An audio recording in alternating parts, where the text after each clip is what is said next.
जय सूर्य नारायण। भक्तों, आज रविवार को सुनेंगे रविवार सूरज भगवान की कथा। रविवार का व्रत करने और कथा सुनने से भक्तों पर सूर्य नारायण की कृपा सदा बनी रहती है। तो आइए श्रवण करते हैं सूर्य नारायण की व्रत कथा। प्रेम से बोलिए जय सूर्यदेव। एक ब्राह्मण था। वह सूरज भगवान का बहुत बड़ा भक्त था। नहाता धोआता कहानी कहता था और कुछ कमाता नहीं था। ब्राह्मण घर में रहता तो ब्राह्मण की पत्नी हमेशा ब्राह्मण को एक ही बात कहती कि कहीं बाहर जाओ, कुछ कमा कर लाओ। ब्राह्मण की बातें सुन ब्राह्मण बहुत परेशान हो जाता था और घर से बाहर कहीं ब्राह्मण जाता तो आस पड़ोस के लोग उसे निकम्मा कहकर अपमानित किया करते थे। सभी लोगों से परेशान होकर ब्राह्मण सूर्य भगवान का पूजन सामग्री लेकर जंगल में चला गया और वह जंगल में एक बहुत बड़ा सूखा पीपल का पेड़ था। उसी पेड़ के नीचे बैठकर सूरज भगवान का पूजन किया करता था और कथा कहता था। उसी पीपल के पेड़ के आसपास एक सूखा सा तालाब था। उसमें थोड़ा सा ही पानी था। उसी पानी से लोटा भरकर वह ब्राह्मण सूर्य नारायण को जल चढ़ाया करता था। पूजा का जल बहकर सूखे पीपल के वृक्ष से होकर सूखे तालाब में जाया करता था। जल के जाते ही सूखे पीपल हरा भरा हो गया और सूखी तालाब साफ पानी से भर गया। तालाब का पानी इतना साफ हो गया कि उसी जल में सूर्य नारायण दिखाई देने लगे और कहने लगे, ब्राह्मण वर मांग, तू क्या मांगना चाहता है? ब्राह्मण ने सुना तो घबरा गया। सोचने लगा कि पीपल में कोई भूत प्रेत तो नहीं रहता। जब भी ब्राह्मण सुबह सूर्य नारायण का पूजा करता तभी आवाज आता। ब्राह्मण इस आवाज को सुनकर बहुत चिंता में पड़ गया और चिंता के कारण उसका शरीर दुबला हो गया। ब्राह्मणी भी कभी कभार अपने पति ब्राह्मण से जंगल में मिलने आया करती थी। ब्राह्मणी ने जब ब्राह्मण को दुबला पतला होते हुए देखा तो उसने पूछा, ब्राह्मण देव, आप दिन ब दिन सूखते क्यों जा रहे हैं? इसका क्या कारण है? तब ब्राह्मण ने सारा कहानी बताया। तब ब्राह्मणी ने कहा कि आपकी पूजा के बाद ही आवाज आती है ना, मुझे तो ये लगता है कि सूरज भगवान स्वयं ही आते हैं। मुझे लगता है सूर्य नारायण आपके व्रत से प्रसन्न है। वह आपको वरदान देने के लिए आते हैं। इसलिए इस बार जब भी आपको आवाज आए तो आप घबराइएगा मत, कुछ भगवान से मांग लीजिएगा। ब्राह्मणी की बातें सुन ब्राह्मण बोला, मैं कैसे मांगू और क्या मांगू? मुझे मांगना तो आता ही नहीं। अगर ज्यादा कुछ मांगना हो तो कहीं कुछ भूल जाओ तो, इसलिए तुम ही कुछ ऐसा उपाय बताओ जिससे मैं एक ही बार में सारा कुछ मांग लूं। ब्राह्मण की बातें सुन ब्राह्मणी ने उत्तर दिया, ब्राह्मण देव, जब भी सूर्य भगवान आपसे वरदान मांगने को कहे तब आप इस प्रकार से कहना, 9 खांडे महल के अंदर सोने के पालने में पर पोते को दास दासियों द्वारा खिलाते अपने आंखों से देखूं। इस प्रकार लंबी उम्र, महल, बेटे पोते, पर पोते और धन सब मिल जाएगा। क्योंकि जब धन होगा तभी तो सोने का पालना दास दासियां होंगे और आंखें घुटने ठीक होंगे और तभी तो पर पोते को सोने के पालने में झूला झूला सकेंगे और देख सकेंगे। दूसरे दिन पूजा के बाद जैसे ही आवाज आया तो ब्राह्मण ने वैसा ही किया जैसे ब्राह्मणी ने समझाया था। ब्राह्मण ने हाथ जोड़कर सूर्य भगवान से प्रार्थना किया, हे सूर्य नारायण, अगर आप मेरे पूजा से प्रसन्न है तो मुझे वर दीजिए कि 9 खांडे महल के अंदर सोने के पालने में पर पोते को दास दासिया द्वारा खिलाते अपनी आंखों से देखो। ब्राह्मण के बातें सुन सूरज भगवान ने कहा, देखने में तो ब्राह्मण सीधा साधा भोला भाला लगता है, और एक ही बार में सब मांग लिया। सूरज भगवान ने कहा, जा तेरी इच्छा पूरी हो, जो तुमने मांगा तुम्हें अवश्य मिलेगी। ब्राह्मण जंगल से घर आया तो देखा कि उसकी टूटी हुई झोपड़ी की जगह एक नौखंडा महल खड़ा है। दास दासी आ और जा रहे थे। ब्राह्मण ने उनसे कहा, यहाँ मेरी झोपड़ी और बूढ़ी ब्राह्मणी रहती थी, वो कहाँ गई, क्या तुम्हें पता है? इतने में ही उस नौखंडे महल के दरवाजे से एक सुंदर औरत गहनों और सुंदर कपड़ों से सजी हुई बाहर आई और ब्राह्मण से बोली, आ जाइए, अपना ही घर है। ये सब तो सूर्य नारायण का चमत्कार है, उन्होंने आपकी मनोकामना को पूर्ण कर दिया है। ब्राह्मण की बातें सुन ब्राह्मण ने कहा, हम इतने सारे धन का क्या करेंगे?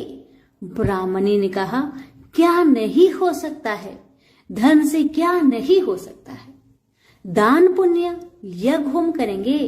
फिर ब्राह्मण ने वैसा ही किया जैसे ब्राह्मणी ने बताया था।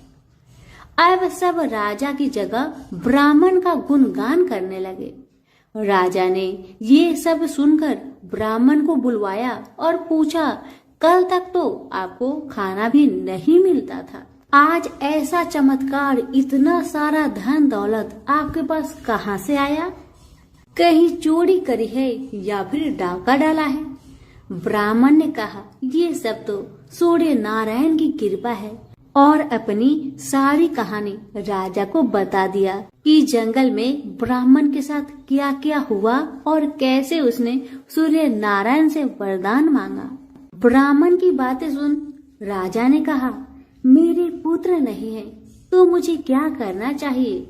ब्राह्मण ने राजा को सूर्य भगवान की पूजा विधि बताई और कहा, महाराज आप भी सूर्य नारायण का व्रत करें, आपकी सारी मनोकामना सूर्य नारायण जरूर पूरी करेंगे। ब्राह्मण के बताए हुए नियम से राजा ने भी सूर्य नारायण का व्रत किया और सूर्य नारायण के व्रत के प्रभाव से राजा को भी पुत्र का प्राप्ति हुआ। सभी सूर्य नारायण की जय जयकार करने लगे। हे सूर्य भगवान, जैसे ब्राह्मण और राजा की मनोकामना को पूर्ण किया, वैसे ही सबकी करना, कहानी कहने वाले की, कहानी सुनने वालों की, हुक्कारे भरने वालों की, सबकी मनोकामना को आप पूर्ण करना। द्वारपर की बात है। भगवान श्री कृष्ण एक बार अपनी बुआ कुंती के आश्रम काम्य वन में पहुंचे। उस समय पांडव लोग अज्ञातवास कर रहे थे। भगवान कृष्ण ने कहा, बुआ जी, मैं तुम्हें वनवासी भेष में देखकर दुखी हो जाता हूँ। मुझे सदैव इस बात की चिंता लगी रहती है कि पता नहीं कब दुष्ट दुर्योधन का प्रहार तुम्हारे ऊपर हो जाए। अतएव इस विपत्ति से छुटकारा पाने के लिए तुम भगवान सूर्य नारायण की आराधना करो। भगवान सूर्य ही सभी जीवों के नियंता और प्राण है। उनके तेज से ही जीवों का उद्धार होता है। भगवान कृष्ण ने बतलाया कि एक बार शंकर जी से पार्वती जी ने कुछ पूछा था, उसे मैं तुमसे बतलाता हूँ। शिव जी ने पार्वती जी से कहा, यदि तुम इस बात की जानकारी प्राप्त करना चाहती हो तो मथुरापुरी में जाओ। वहाँ सूर्य पुत्री यमुना जी की धारा प्रभावित होती है। यमुना के तट पर ऋषि, महर्षि, मुनि आदि निरंतर तपस्या रत रहते हैं। भगवान रुद्र की आज्ञा से पार्वती जी कालिंदी यमुना तट को चल पड़ी। कुछ ही दूर जाने पर उन्हें रास्ते में रोती बिलखती एक स्त्री दिखाई पड़ी। उसने बतलाया कि उसका नाम कुसुमवती है और उसका निवास कुसुमाकर वन के बीच में है। संतानहीनता होने के कारण उसके पति बसंत ने उन्हें त्याग दिया है और इस प्रकार वह निराश्रिता हो गई है। पार्वती जी उस स्त्री को साथ ले आगे चली गई उन्हें रोती हुई एक दूसरी स्त्री मिली। उसने बताया कि मेरा नाम गंगा है। मेरे पति महाराज शांतनु ने पुत्रों के जीवित न रहने के कारण मुझे अपमानित किया, जिससे मैं दुखी होकर घर चली आई हूँ। इसी प्रकार थोड़ी दूर जाने पर मधुबन में माधवी नाम की एक स्त्री और मिली, जो पति के वैभव का नाश होने के कारण घर से निकाल दी गई थी। इनके अंतरल आगे जाने पर कुमुद वन में कुमुदा नाम की स्त्री से भेंट हुई, जिसके पति को राजा ने बंदी बना लिया था और वह व्याकुल होकर विलाप कर रही थी। उन सभी स्त्रियों को साथ लेकर पार्वती जी यमुना तट पर जा पहुंची। उस तट पर पूजन उत्सव देखकर पार्वती जी ने ऋषि पत्नियों से पूछा कि यह किस देव की आराधना हो रही है, इस पूजन का विधान और फल क्या है। उनकी बात सुनकर एक ऋषि पत्नी ने कहा, यह जगत पिता सूर्य नारायण का व्रत है और सभी मनोरथों को पूर्ण करने वाला है। इस व्रत को करके प्रत्येक नर नारी अभिष्ट सिद्धि प्राप्त होती है। तुम्हारी भी यदि कोई वांछा हो तो इस व्रत को करके प्राप्त करो। ऋषि पत्नियों से ऐसी बात सुनकर पार्वती जी अत्यंत प्रसन्न हुई और उस व्रत के विधान का फल को जानकर शिव जी के पास लौट आई।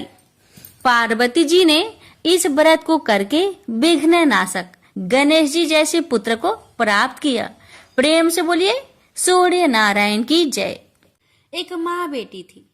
माँ गाय चराने जाती। चैत्र का महीना आया, सूरज रोठा का रविवार आया। माँ ने बेटी से कहा, बेटी आज तेरे व मेरे लिए 2 रोट बना ले, मैं गाय चरा कर आती हूँ, फिर तू और मैं दोनों पूजा करेंगे।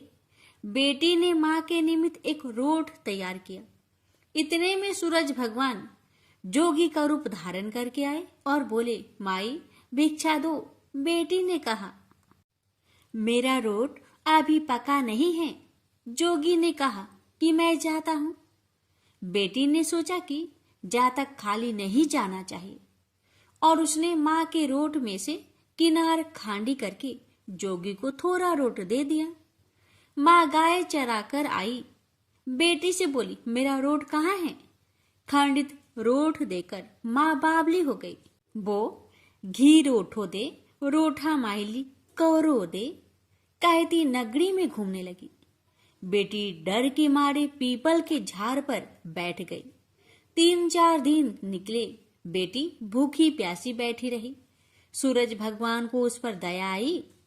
सूरज भगवान ने उसके लिए पानी का लोटा व चूरमा भेज दिया। एक दिन एक राजा का कुंवर शिकार करके आया और उसी पीपल की ठंडी छाया में बैठा और बोला, कितना अच्छा होता कि पीने को थोड़ा पानी मिल जाता। ऐसा सुनते ही लड़की ने थोड़ा पानी डाला। राजा के कुंवर ने कहा, मुझे बहुत भूख लगी है, कोई खाने को दे तो अच्छा होगा। लड़की ने ऊपर से चूरमा डाला। कुंवर की भूख प्यास मिट गई। वह विचार करने लगा कि यहाँ कोई है। यह सोचकर राजा ने अपने सिपाहियों को पीपल के पेड़ पर खोज करने भेजा। उन्होंने सब जगह देखा, उन्हें कुछ नहीं मिला। तो राजा का कुंवर खुद ऊपर चढ़ा और ढूंढा तो वो लड़की मिली। राजकुंवर ने कहा कि तू कौन है? तब लड़की ने अपनी कहानी सुनाई। राजा के कुंवर ने कहा, मेरे साथ शादी करोगी? लड़की बोली, आप तो नगर के राजा हैं, मैं गरीब व अनाथ लड़की हूँ, मेरे कोई नहीं है। राजा जी माने नहीं। गाजे बाजे के साथ उस कन्या को पीपल के नीचे ब्याह कर घर ले गए। बहुत दिन बीते। एक दिन माँ घूमती घामती महल के बाहर पहुंच गई और आवाजें देने लगी, घी रोठो दे, घी रोटा माइली कोर दे। बेटी छत पर खड़ी देख रही थी। रानी ने सिपाहियों को भेजकर माँ को बुलाया और एक कमरे में ठहराया। कमरा बंद कर दिया। एक दिन राजा जी ने सारी चाबियां मांगी। रानी ने 6 कमरों की चाबियां दी, पर 7वें कमरे की चाबी नहीं दी। राजा ने जीत करके 7वें कमरे की चाबी लाकर 7वां कमरा खोला तो आगे सोने की शिला देखी। राजा ने रानी से पूछा, ये क्या है? रानी ने कहा, ये मेरे पीहर की भेंट है। राजा बोले, हमको आपका पीहर देखना है। रानी ने कहा, मेरे पीहर नहीं है, आप तो मुझे पीपल के पेड़ के नीचे से ब्याह कर लाए थे। राजा हठ करने लगे तो रानी सूरज भगवान से विनती करने लगी और 1.25 पहर का पीहर वासा मांगा। और राजा रानी पीपल के पेड़ के नीचे आए। वहां सारा कुटुंब था। कोई कहे मौसा जी आया, कोई कहे जीजा जी आया, तो कोई कहे फूफा जी आया। राजा रानी का अच्छा सत्कार किया। राजा को परिवार देखकर बहुत आनंद हुआ। 1 पहर पूरा हुआ। रानी घर चलने को कहने लगी। राजा बोला, इतना बढ़िया ससुराल इतनी जल्दी नहीं छूटेगा। अब तो रानी कुंवर की चिकोटी काटने लगी, उसे रुलाने लगी और कहा कि मेरे तो कुंवर रो रहा है, आप राजा जी जल्दी चलो। राजा रानी को पीहर वालों ने खूब दिया और विदा किया। जल्दी में राजा जी अपने पैरों की मोचरी व घोड़ी का तजना वही भूल गए। थोड़ा आगे जाते ही राजा को याद आया तो सिपाहियों से कहा कि रथ वापस घुमाओ, मेरी घोड़ी का तजना और मेरे पैरों की मोचरी वहीं रह गई है। रानी कहने लगी कि इतनी सी चीज के लिए पीछे वापस क्यों जाते हो? इतना धन उन्होंने दिया है। राजा ने एक नहीं सुनी। पीपल के नीचे गए और देखा कि वहां राजा जी का सामान पड़ा है, पत्ते उड़ रहे हैं, पर कोई परिवार वैभव नहीं है। राजा बोले, रानी ये सब क्या है? रानी बोली, मैंने सूरज भगवान से 1.25 पहर का पीहर बासा मांगा। मेरी तो एक माँ है जिसका रोट खंडित होने से वो पागल हो गई। घूमते घूमते महल के नीचे आई तो मैंने उसे बुलाकर कमरे में बंद कर दिया। उसकी सोने की शिला हो गई। इतना सुनते ही राजा ने नगर में ढिंढोरा पिटवाया कि चैत्र के किसी भी रविवार को पीहर बासे के लिए सूरज जी का व्रत करना चाहिए। जैसे सूरज भगवान ने रानी पर प्रसन्न हो उसे पीहर बासा दिया, वैसे सब पर सूरज भगवान कृपा करे। खोटी की खरी, अधूरी की पूरी, सूरज भगवान की जय। यह बात उस समय की है जब देवलोक के शिल्पकार विश्वकर्मा भगवान की एक पुत्री थी। उसका नाम था संज्ञा। वह दिन भर तपती धूप में खेला करती थी। सूर्य की तेज किरणों से जैसे उस पर कोई असर ही नहीं होता था। संज्ञा जब बड़ी हुई तो एक दिन विश्वकर्मा और उसकी पत्नी ने संज्ञा को बड़े मुग्ध भाव से सूर्य को निहारते देखा। यह देख विश्वकर्मा बोले, देवी, ऐसा लगता है हमारी बेटी सूर्य पर मोहित हो गई है। देख रही हो कितने मुग्ध भाव से सूर्य की ओर ताके जा रही है। मुझे भी ऐसा ही लगता है हे स्वामी। विश्वकर्मा की पत्नी ने कहा। सूर्य के सौंदर्य के प्रति संज्ञा का आकर्षक उसकी आयु के साथ बढ़ता ही गया। एक दिन विश्वकर्मा उसे अपने साथ हाथी पर बैठाकर सैर करने को निकले। अपनी पुत्री को सूर्य की ओर निहारते देख उन्होंने पूछ लिया, बेटी, अब तुम छोटी नहीं रही। मैं सोचता हूं जल्दी ही तुम्हारा ब्याह कर दूं। बताओ बेटी, बताओ, किस देव को तुम चाहती हो? बताओ। मैं तुम्हारा विवाह उसी देव के साथ करूंगा जिसको तुम चाहती हो। बेटी कहने लगी, पिताजी, आकाश में सूर्य से बढ़कर कोई तेजस्वी नहीं है। संज्ञा की बात सुनकर विश्वकर्मा ने कहा, बेटी ठीक है, हम तुम्हारा शादी सूर्य से ही करा देते हैं। अब विश्वकर्मा अपनी पुत्री को लेकर सूर्य के पास पहुंच गए। उन्होंने अपनी पुत्री की इच्छा सूर्य देव को बताई तो सूर्य देव ने उनका प्रस्ताव सहर्ष स्वीकार कर लिया और बोले, आपकी पुत्री मेरे साथ विवाह करना चाहती है, यह मेरे लिए सौभाग्य की बात है, पर अपनी बेटी से पूछ तो लीजिए कि वह मेरा ताप सहन कर पाएगी या नहीं। विश्वकर्मा ने संज्ञा को एक और ले गए और पूछा, बेटी सूर्यदेव का उत्तर तुमने सुन लिया, अब बताओ तुम उनका ताप सहन कर लोगी? हर ऋतु का ताप उनका अलग अलग होता है, अब तुम बताओ क्या सह पाओगी?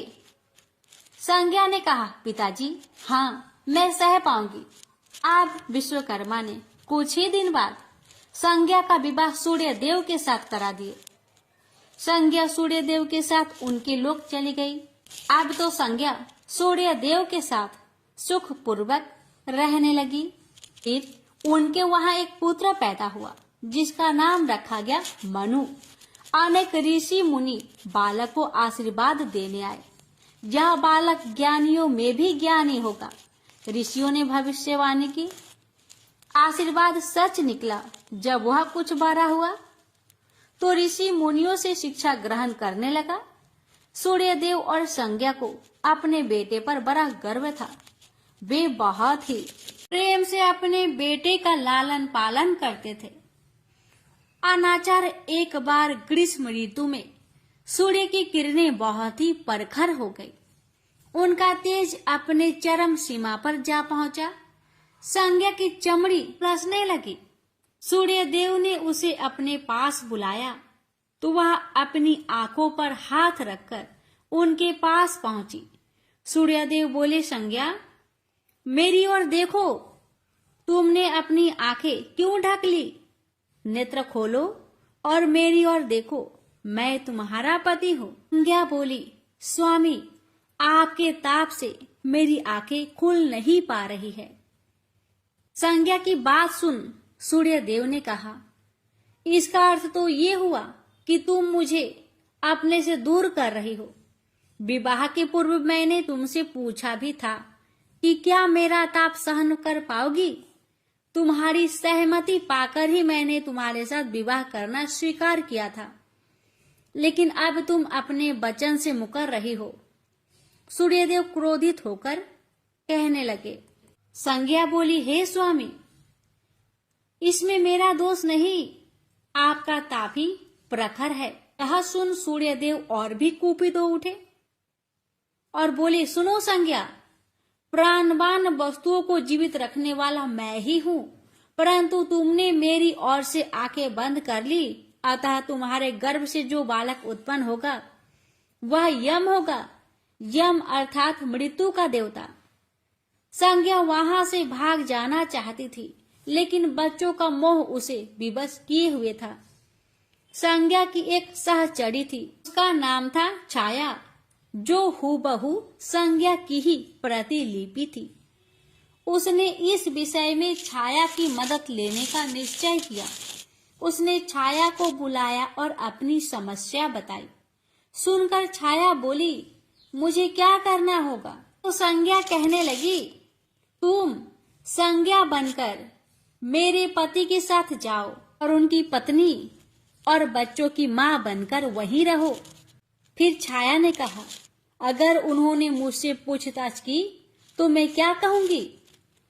तो संज्ञा ने कहा, तुम बता देना कि मैं संज्ञा हूँ, अपना भेद कभी मत खोलना। छाया कहती है, लेकिन मैं ये सब कैसे करूंगी? और करूंगी तो मेरी एक शर्त भी है कि अगर कभी सूर्यदेव मुझ पर बिगड़े या फिर श्राप देने लगे तो मैं सारा भेद खोल दूंगी। संज्ञा ने कहा, ठीक है छाया, अब जाओ और मेरे बच्चों को संभालो। तुमने मुझे बहुत ही कठिन काम सौंपा है संज्ञा। छाया कहने लगी, फिर भी मैं भरसक प्रयत्न करूंगी। और वहां से छाया चली गई। उसके जाने के बाद संज्ञा सोचने लगी, मैं मायके जाती हूँ माँ और पिताजी मुझे देखकर बहुत प्रसन्न होंगे। मैं कुछ समय वहां रहूंगी, परंतु पिताजी तो कहेंगे स्त्री की शोभा पति के घर में रहने में ही है। ऐसे ही विचारों में उलझी बेचारी संज्ञा मायके को चल पड़ी। रास्ते में उसके मस्तिष्क में उलझने टकराने लगी। वह सोचने लगी, पिताजी जब मुझे लौट जाने को कहेंगे तब मैं क्या करूंगी? तब मैं जंगल में चली जाऊंगी। इसी सोच विचार के साथ संज्ञा अपने मायके पहुंच गई। पिता ने उसका बड़ा सत्कार किया। बोले, आओ बेटी आओ, सब कुशल मंगल तो है? तो संज्ञा बोली, नहीं पिताजी नहीं, आपने ठीक ही कहा था। ग्रीष्म ऋतु में मैं सूर्य देव की ताप सहन नहीं कर सकी। अब तो संज्ञा कुछ दिन अपने पिता के घर में सुख से रही। एक दिन पिता ने उससे कहा, बेटी संज्ञा, तुम्हारे आने से मुझे बड़ा हर्ष हुआ है, मुझे बहुत अच्छा लगा। परंतु विवाह हो जाने के बाद स्त्री को मायके में अधिक दिन तक नहीं ठहरना चाहिए। अब तुम अपने पति के घर जाओ, फिर कभी हमसे मिलने आना। तुम मुझे बहुत प्यारी हो, किंतु पति का घर ही स्त्री का घर होता है। यही मैंने सोचा था, संज्ञा मन ही मन बोली। और एक रात चुपचाप पिता का घर छोड़कर वह जंगल में चली गई। वह सोचने लगी, मैं सूर्य के सामने नहीं जा सकती, अतः घोड़ी बन जाती हूँ। उस रूप में मुझे यहाँ कोई पहचान नहीं पाएगा। घोड़ी का रूप धारण कर संज्ञा सूर्य के ताप की शक्ति को कम करने के लिए तपस्या करने लगी। और छाया ने सूर्य के यहाँ जाकर संज्ञा का स्थान ले लिया। सूर्य देव ने उसे संज्ञा ही समझा। वे बोले, तुम लौट आई मेरे यहाँ? तो छाया कहने लगी, क्षमा कर दो स्वामी, मैंने अपनी दुर्बलता को जीत लिया है। छाया बड़े ही खेद स्वर में बोली। सूर्य देव कहने लगे, संज्ञा, मैं तो कब का ही तुम्हें क्षमा कर चुका हूँ। अब घर की जिम्मेदारी संभालो, बच्चों का लालन पालन करो। छाया ने कक्ष में लेटे दोनों बच्चों पर निगाह डाली और घर की जिम्मेदारियां संभाल ली। छाया इस घर में सुखी थी। वह प्राय सोचा करती थी, ये बेचारी संज्ञा को कितना अच्छा घर त्यागना पड़ा उसे। क्या वह कभी नहीं लौटेगी? समय पाकर छाया को एक पुत्र हुआ। पुत्र पैदा होने के बाद वह कुछ चिंतित रहने लगी। मुझे यह नहीं भूलना चाहिए कि मैं संज्ञा नहीं, छाया हूँ। छाया ने एक पुत्र और पुत्री को जन्म दिया। अब छाया का व्यवहार बदलने लगा। वह अपने बच्चों से तो ज्यादा प्यार करती, लेकिन संज्ञा के बच्चों को टारने और उनके साथ दुर्व्यवहार करने लगी। मनु ने तो बी माता के व्यवहार को नजरअंदाज कर दिया, लेकिन यम को उसका व्यवहार खटकता रहा। माता छाया का यमुना बहन के साथ ऐसा व्यवहार करना उचित नहीं। वह अपने बच्चों के साथ तो कितना अच्छा व्यवहार करती थी। हम भाई बहन से नफरत, एक दिन तो हद ही हो गई। छाया ने यमुना के बाल पकड़े और उसे डंडे से पीटते हुए बोली, कमबख्तो, मरते भी तो नहीं, मर जाओ तो मेरा पीछा छूटे। जब छाया देर तक यमुना को पीटती रही तो यम से न रहा गया। उसने जाकर छाया का हाथ पकड़ लिया और गुस्से से बोला, बस माता बस, अब तुमने यमुना पर हाथ उठाया तो मुझसे बुरा कोई ना होगा।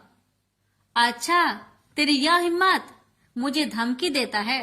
ठहर जा, आज मैं तेरे पिताजी से इसकी शिकायत करूंगी। छाया बड़े ही क्रोध स्वर में बोली, लेकिन छाया ने इस डर से सूर्य देव से शिकायत न की, कहीं उसका भेद उजागर न हो जाए। लेकिन यम और यमुना ने तंग आकर अपने पिता से उसकी शिकायत अवश्य कर दी। पिताजी, यह स्त्री हमारी माँ नहीं है। यम ने कहा, हाँ पिताजी हाँ, पुत्र माता से विमुख हो सकता है, परंतु माता की ममता कभी कम नहीं होती। यमुना भी बोल उठी। सूर्य देव ने कहा, मैं देख लूंगा, तुम जाओ, डरो नहीं, बस सब ठीक हो जाएगा। ऐसा कहकर सूर्यदेव ने बच्चों को धैर्य बंधाया, लेकिन बच्चों के जाते ही वह सोच में पड़ गए। बच्चे ठीक कहते हैं, यह अवश्य कोई मायाविनी है। सूर्यदेव गुस्से में भरकर छाया के पास पहुंचे और उसके केस पकड़कर झकझोरकर बोले, सच बताओ तुम कौन हो, अन्यथा मैं तुम्हें कठोर दंड दूंगा। ठहरिए स्वामी ठहरिए, छाया कांपती हुई बोली। स्वामी, मैं संज्ञा की छाया हूं। वह आपकी देखभाल का भार किसी को सौंपे बिना नहीं जाना चाहती थी, इसलिए उसने मुझे आपके पास भेज दिया है। सूर्यदेव ने कहा, संज्ञा कहाँ गई है? तो छाया ने बताया, अपने पिता के यहाँ।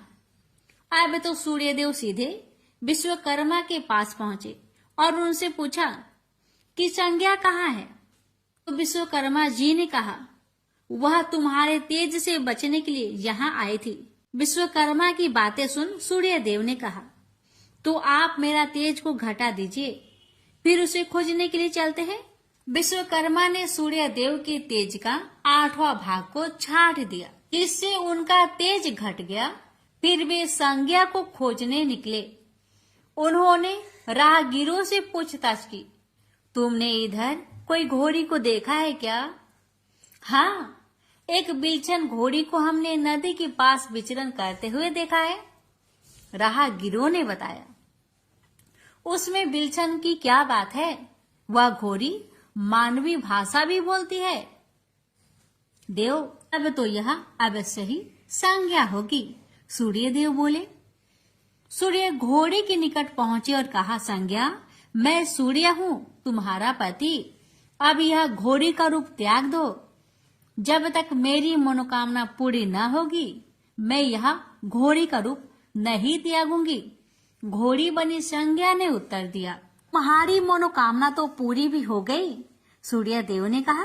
फिर विश्वकर्मा बोलने लगे, बेटी, सूर्यदेव ठीक कहते हैं, मैंने इनके तेज का 8वां भाग को काट दिया है। पिता से अवशासन पाकर संज्ञा ने अपना घोड़ी वाला रूप त्याग दिया और अपने स्वाभाविक रूप में आ गई। वह हर्ष से अपने पिता से लिपट गई और फूट फूट कर रोने लगी। फिर उसने झुककर सूर्यदेव के पांव छुए और पूछा, स्वामी, हमारे बच्चे तो सकुशल है ना? सूर्यदेव ने कहा, हाँ, दोनों बच्चे ठीक है। मनु, यम और यमुना को अब फिर से माँ मिल जाएगी। सूर्यदेव ने मुस्कुराकर कहा, मैं अब कभी भी अपना घर त्याग कर नहीं जाऊंगी। संज्ञा ने सूर्यदेव को वचन दिया और साथ में संज्ञा बोली, स्वामी, आप छाया को क्षमा कर देना और अपने साथ ही रखना। दोनों का मिलन देखकर विश्वकर्मा ने भी अपना आशीर्वाद प्रदान किया। जाओ और सदा सुख शांति से रहो।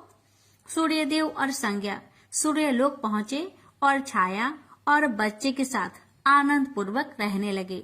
तो प्रेम से बोलिए, सूर्य नारायण की जय। अटपट नगरी का एक गरीब ब्राह्मण लकड़ियों और घास के लिए हर रोज जंगल में जाया करता था। एक दिन उसने वहां वन देवियों को सूरज भगवान की पूजा करते हुए देखा। सूर्य नारायण के आह्वान का उनका अनुष्ठान अनूठा था। ब्राह्मण ने साहस जुटाकर उनसे पूछा कि ये क्या कर रहे हैं आप लोग? तब उन्होंने उत्तर दिया, यह सूर्य नारायण का अनुष्ठान है। ब्राह्मण ने कहा, मुझे भी इसकी विधि बताइए। तब वन देवियों ने कहा, नहीं, यह बहुत शक्तिशाली अनुष्ठान है। यदि हम तुम्हें सिखा देंगे तो संभवतः तुम अहंकारी हो जाओगे और इसे विधि पूर्वक न करोगे। ब्राह्मण ने वचन दिया, नहीं नहीं, मैं ऐसा बिल्कुल नहीं करूंगा। मैं विनम्रता पूर्वक संपूर्ण विधि का भली भांति पालन करूंगा। तब वन देवियों ने कहा, उसे अनुष्ठान की विधि समझाई कि रविवार को चंदन सार से सूर्य नारायण का चित्र बनाकर उसे पुष्प और फल अर्पित करे। उसके बाद 6 महीने तक हर रविवार को वह ऐसा ही करे। फिर उसके अगले 6 महीने गरीबों को दान करे। ब्राह्मण घर गया और रविवार से अनुष्ठान प्रारंभ कर दिया। उसके अनुष्ठान से सूरज भगवान बहुत प्रसन्न हुए। धन धान्य से ब्राह्मण का घर भर गया। उसे बहुत प्रसिद्धि प्राप्त हुई। एक दिन रानी ने उसे बुलवाया। राजमहल में जाते समय भय से उसकी टांगे कांप रही थी। रानी ने उसे बैठने को आसन दिया और सहृदयता से कहने लगी, डरने की कोई बात नहीं है। हमने आपको इसलिए बुलाया है कि हम चाहते हैं आप अपनी बेटियां हमें दे दे। ब्राह्मण सिसकते हुए कहा, मेरी बेटियां बहुत तंगी में बड़ी हुई है। राजवंश में उनके साथ चाकरों के समान आप व्यवहार करेंगी।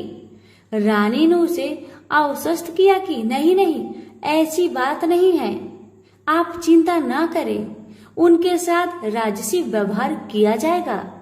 एक का राजा से विवाह होगा और दूसरी का मंत्री से होगा। ब्राह्मण ने खुशी खुशी रानी का प्रस्ताव स्वीकार कर लिया।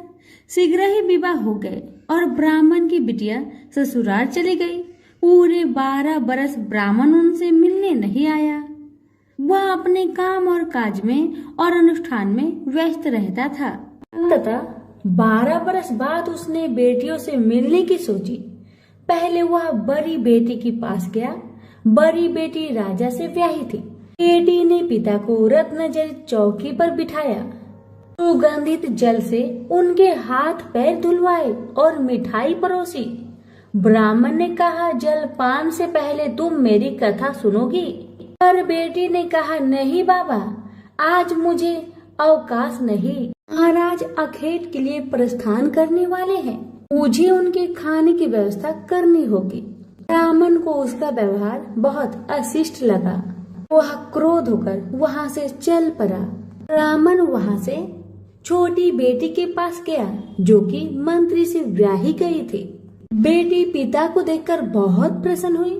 बेटी ने उसे नक्काशीदार चौकी पर बिठाया। सुगंधित जल से हाथ पांव धुलवाए और उनके खाने के लिए मिठाई लेकर आई। ब्राह्मण ने कहा, बेटी, जलपान से पहले तुम्हें मेरी कथा सुननी होगी। बेटी ने कहा, हाँ अवश्य बाबा, कथा सुनकर मुझे प्रसन्नता होगी।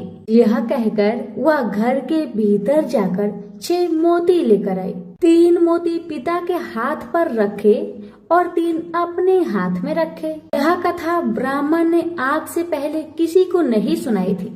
उसने बेटी को बताया कि कैसे वह वन देवियों से मिला और कैसे उन्होंने उसे सूर्य नारायण का अनुष्ठान पूजन विधि बताया। बेटी ने एक एक शब्द को बड़े ध्यान से सुना। फिर ब्राह्मण ने मुदित मन से जलपान ग्रहण किया और घर लौट आया। पंडिताइन ने बेटी की कुशल क्षेम पूछी। ब्राह्मण ने उसे सारी बातें बताई और कहा कि बड़ी वाली मेरी बेटी ने मेरी कथा नहीं सुनी, उसे इसका फल भुगतना पड़ेगा। और वही हुआ। उसका पति सेना लेकर दूसरे राज्य पर आक्रमण करने गया था और वापस नहीं लौटा, पर दूसरी बेटी ने उसकी कथा सुनी थी, सो वह सुखी थी। उसकी समृद्धि दिनों दिन बढ़ती गई। दुर्भाग्य से बड़ी बेटी का पिंड नहीं छोड़ा। उसके लिए एक एक दिन काटना दूभर हो गया था।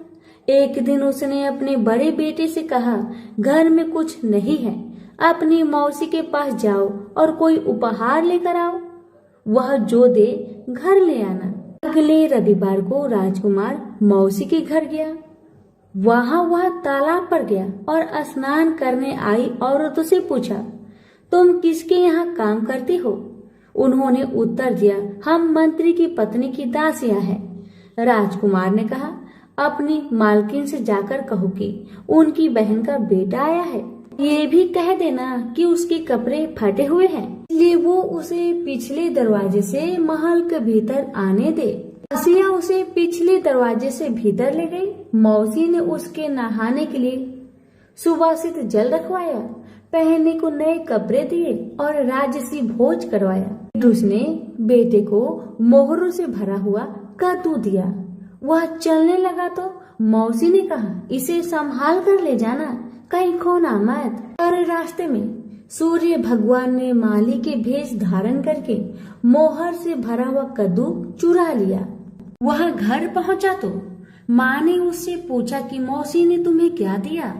राजकुमार ने खाली हाथ दिखाते हुए कहा, जो भाग्य ने दिया वह कर्म ने छीन लिया, मौसी ने जो दिया वह रास्ते में खो गया। अगले रविवार को रानी ने दूसरे बेटे को भेजा। वह भी शहर के तालाब पर गया और नहाने धोने आई औरतों से पूछा, तुम कहाँ काम करती हो? औरतों ने कहा, हम मंत्री की पत्नी की दासियां हैं। अपनी मालकिन से कहो कि उसकी बहन का बेटा आया है। और उसे भी पिछले दरवाजे से भीतर ले जाया गया। नहाने और नए कपड़े पहनने के बाद राजकुमार ने भोजन किया। वह चलने लगा तो मौसी ने उसे मोहर से भरी हुई खोखली छड़ी दी और बोली, इसे संभाल कर ले जाना, कहीं खोना मत। रास्ते में सूरज भगवान ग्वाले का रूप धरकर आए और उसकी छड़ी चुरा लिए। वह घर पहुंचा तो रानी ने उससे पूछा, ये मौसी ने तुम्हें क्या दिया? राजकुमार ने खाली हाथ दिखाकर कहा, जो भाग्य ने दिया वह कर्म ने छीन लिया। तीसरे रविवार को रानी ने तीसरे बेटे को भेजा। वह भी सीधे तालाब पर गया। मौसी ने उसकी भी वैसे ही खातिरदारी की। उसे नहलवाया, कपड़े दिए और खाना खिलाया। चलते समय उसने उसे मोहर से भरा हुआ खोखला नारियल दिया और कहा, इसे संभाल कर ले जाना, खोना मत। रास्ते में राजकुमार कुएं की जगह पर सुस्ताने के लिए रुका। जैसे ही उसने नारियल जगत पर रखा, वह लुढ़क कर कुएं में गिर गया। छपाक। वह घर पहुंचा तो रानी माँ ने पूछा कि वह क्या लाया है। राजकुमार ने जवाब दिया, जो भाग्य ने दिया वह कर्म ने छीन लिया। चौथा राजकुमार गया, तब भी वही हुआ। उसे मोहर से भरा हुआ कुल्हड़ मिला, जिसे सूर्य नारायण चील बनकर झपट ले गए। पांचवें रविवार को रानी खुद गई और जाकर तालाब पर खड़ी हो गई। छोटी बहन उसे खुद लेने के लिए आई और पिछले दरवाजे से घर में ले गई। नहलाने के बाद बताया कि उसकी विपत्ति का कारण यह है कि उसने बाबा की कथा सुनने से मना कर दिया था। फिर उसने दीदी को पूरी कथा सुनाई। रानी ने बहुत ध्यान से कथा सुनी और रविवार व्रत करने तक बहन के पास ही रही। और दोनों बहनें बहुत ही श्रद्धा भक्ति के साथ सूरज भगवान की आराधना करती। रानी का अनुष्ठान पूरा भी नहीं हुआ था कि उसके दिन फिर गए। उसे समाचार मिला कि वर्षों की युद्ध के बाद उसके पति विजयी होकर अकूट धन लेकर साथ लौट रहे हैं। राजधानी लौटते हुए राजा अपनी साली और बहू से मिलने के लिए वहां रुका। जब उसने सुना कि उसकी रानी भी यही है, तो उसे लेने के लिए उसने पालकी और कुछ दासियां भेजी। नन्हे भांजे चिल्लाते हुए रानी के पास आए और कहने लगे, मौसी मौसी, तुम्हें लेने के लिए छत्र वाली पालकी आई है, साथ में हाथी, घोड़े और सैनिक भी है। सब देखने के लिए बाहर भागे। बरसों की विरह और व्यथा के उपरांत राजा और रानी ने एक दूसरे का हाल चाल पूछा। बहनों ने एक दूसरे को मूल्यवान उपहार और रेशमी वस्त्र दिए। अगले दिन राजा और रानी ने अपने राजधानी के लिए प्रस्थान किया। पहले पड़ाव पर जब खाना बन गया तो रानी ने राजा के लिए और अपने लिए थाल परोसे। तभी उसे बहन से सुनी हुई कथा याद आई। उसने नौकरों को आदेश दिया कि वे पास के गांव में जाए और किसी निर्धन को लाए जो भूखा हो। गांव में उन्हें ऐसा कोई नहीं मिला, पर वापस आते समय उन्हें एक भूखा लकड़हारा मिल गया। वे उन्हीं को रानी के पास ले आए। रानी ने 6 मोती निकाले, 3 लकड़हारे को दिए और 3 अपने हाथ में रखे। फिर रानी ने उसे अपने पिता और वन देवियों की कथा सुनाई। लकड़हारे का रोम रोम कान बन गया। कथा सुनते ही उसके गड्डर की सारी लकड़ियां सोने की हो गई। उसने शपथ ली कि वह पूर्ण विधि विधान से सूर्य नारायण का अनुष्ठान करेगा, बिल्कुल वैसे ही जैसे वन देवियों ने ब्राह्मण को सिखाया था। अगले दिन राजा रानी ने दल बल के साथ फिर पड़ाव डाला। खाना बन गया तो रानी ने राजा के लिए और अपने लिए खाना परोसकर सेवकों को किसी निर्धन और भूखे को लाने का आदेश दिया। आज वे एक किसान को लाए जिसकी फसल मुरझा गई थी और कुआं सूख गया था। रानी ने 6 मोती निकाले, 3 किसान को दिए और 3 अपने हाथ में रखे। फिर उसने उसे अपने पिता और वन देवियों की कथा सुनाई। कथा संपूर्ण होने से पहले ही उसकी फसल फिर से हरी भरी हो गई और सूखे कुएं में पानी भर आया। वापस जाते समय उल्सित किसान ने शपथ ली कि वह संपूर्ण विधि विधान के साथ सूर्य नारायण का अनुष्ठान करेगा, जैसा कि वन देवियों ने ब्राह्मण को सिखाया था। तीसरे पड़ाव पर रानी ने एक बुढ़िया को सूरज भगवान की कथा सुनाई। बुढ़िया का बेटा जंगल में खो गया था, दूसरा तालाब में डूब गया था और तीसरा सांप काटने पर मर गया था। रानी की कथा सुनते ही बुढ़िया के तीनों बेटे एक एक करके पड़ाव पर आ गए। बुढ़िया खुशी के आंसू बहाते हुए वहां से गई। उसने प्रण किया कि वह सूरज भगवान की उसी विधि से आराधना करेगी जो वन देवियों ने ब्राह्मण को सिखाया था। चौथे पड़ाव पर रानी के चाकर एक हाथ पांव विहीन आदमी को लाए। उसकी आंखें इतनी कमजोर थी कि उसे मुश्किल से ही कुछ दिखता था, यहाँ तक कि उसका कोई नाम भी नहीं था। लोग उसे लोथ कहते थे। चाकरों ने उसे जब देखा तब वह मुंह के बल पड़ा था। वे उसे उठाकर पड़ाव पर ले आए। रानी ने उसे नहलवाया और नए कपड़े पहनने को दिए। फिर उसने 6 मोती निकाले, 3 लोथ के पेट पर रखे और 3 अपने हाथ में रखे। फिर उसने उसे अपने पिता और वन देवियों की कथा सुनाई। अपाहिज आदमी ने पूरा श्रद्धा से कथा को सुना। कथा सुनते ही उसके हाथ पैर निकल आए और इसके आंखों की ज्योत भी लौट आई। वो भी जाते समय अति प्रसन्न होकर गया।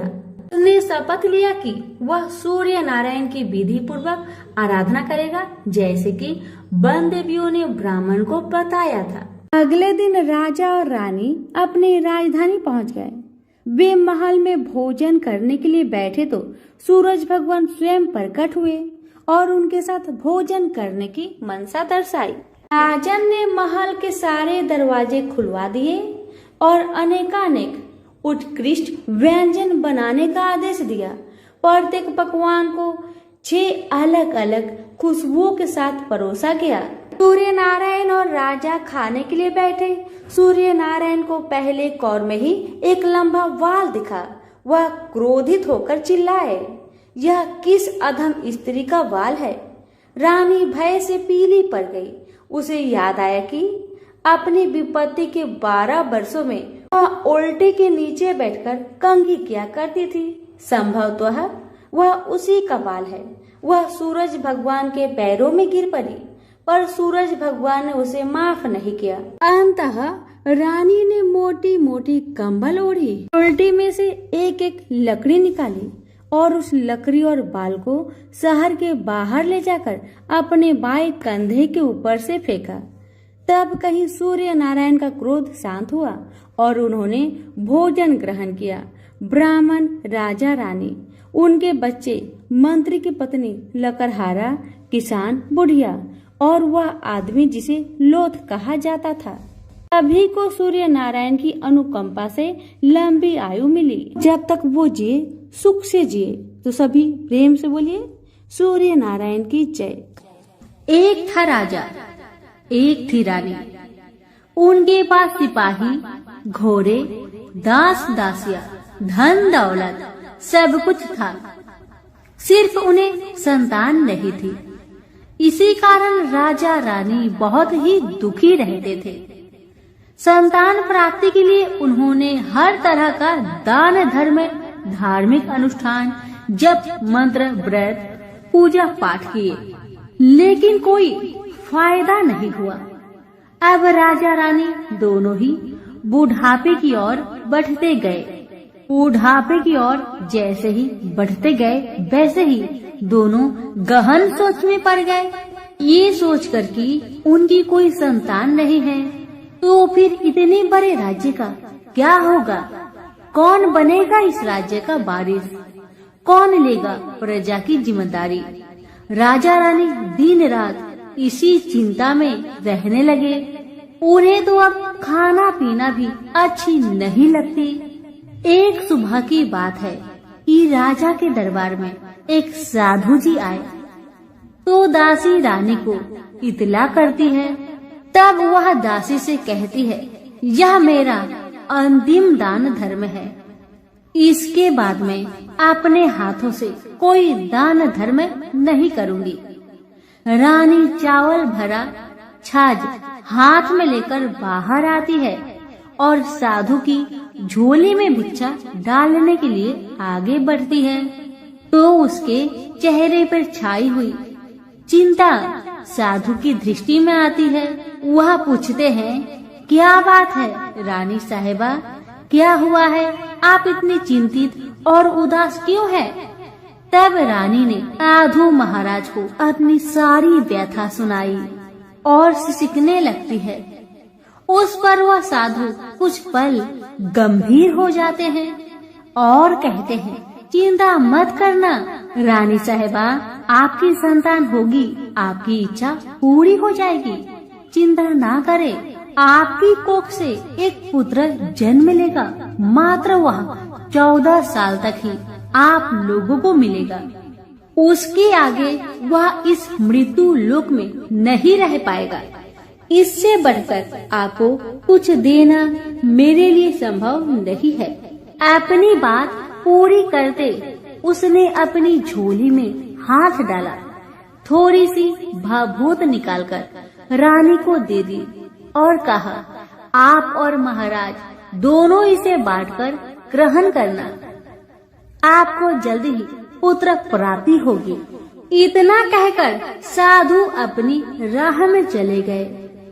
उनके जाने के बाद रानी सोचने लगी, 14 साल तो 14 साल ही सही, उतने समय के लिए हमें पुत्र तो मिलेगा, यही काफी है।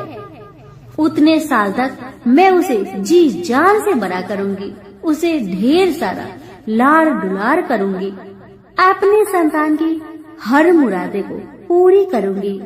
उस रात अपना सारा राजकाज खत्म करके राजा जब रानी के महल में गए तो रानी ने क्या किया कि राजा को सारी बात बताई जो साधु जी ने उन्हें बताया था। रानी ने साधु की दी भभूत राजा को दिखाकर बोली, साधु महाराज ने यह भभूत हम दोनों को ग्रहण करने को कहा है। राजा बोले, इतना दान धर्म किया, जब तब किया, कोई फल नहीं मिला, अब इस भभूत से हमें संतान प्राप्ति होगी, ऐसा है क्या? उस पर रानी बोली, जब इतना सब कुछ किया तो अब यह भी सही करके देख लेते हैं। आप बेमतलब की उस साधु के क्रोध को क्यों हम बुलावा दे? राजा को अब किसी पर विश्वास नहीं था, लेकिन पत्नी को दुख न पहुँचे इसलिए वह राजी हो गए। राजा राजी हो गया तो फिर क्या होता है कि राजा रानी दोनों नहाते धोआते हैं, फिर अपने अपने भगवान का स्मरण करते हैं, अपने पुरखों को स्मरण करते हैं और उस साधु महाराज का नाम स्मरण करके वह भभूत बांटकर दोनों खाते हैं। उसके बाद दोनों निश्चिंत होकर सो जाते हैं। तो कुछ दिन गुजर जाते हैं और साधु द्वारा कहे अनुसार रानी गर्भवती हो जाती है। उस पर राजा रानी दोनों की खुशी का गमन नहीं समाती। राजा रानी से बोला, महारानी सचमुच साधु महाराज की कृपा हो गई। समय बीतते गया, 9 महीना पूरा हो गया तो रानी ने एक सुंदर गोरे पुत्र को जन्म दिया। राजा ने बड़ी धूमधाम से पुत्र का नामकरण किया। सारे राज्य में 8 दिन तक अन्य सत्पर्ण रखा, उत्सव मनाया गया। अब पुत्र की कुंडली देखने के लिए राज्य के सबसे विद्वान पंडित जी को बुलाया।